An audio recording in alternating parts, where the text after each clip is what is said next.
بسم اللہ الرحمن الرحیم الحمد للہ رب العالمین الصلاۃ والسلام علی خاتم النبیین اللہم صلی علی محمد وعلی آل محمد۔ السلام علیکم ورحمۃ اللہ وبرکاتہ۔ آج کی حدیث ابن ماجہ 3660 نمبر۔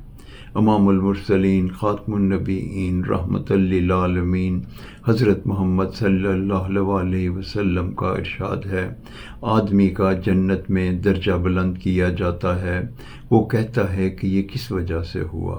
کہا جاتا ہے کہ تمہاری اولاد کی تمہارے لیے دعائے مغفرت کرنے کی وجہ سے۔ اس حدیث مبارکہ سے ہمیں یہ آگاہی ہوتی ہے کہ ہمارے والدین کے ہم پر بہت زیادہ حقوق ہیں، دنیا میں بھی اور دنیا سے جانے کے بعد بھی۔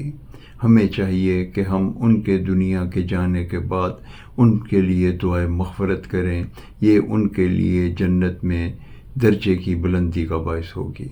السلام علیکم ورحمۃ اللہ وبرکاتہ۔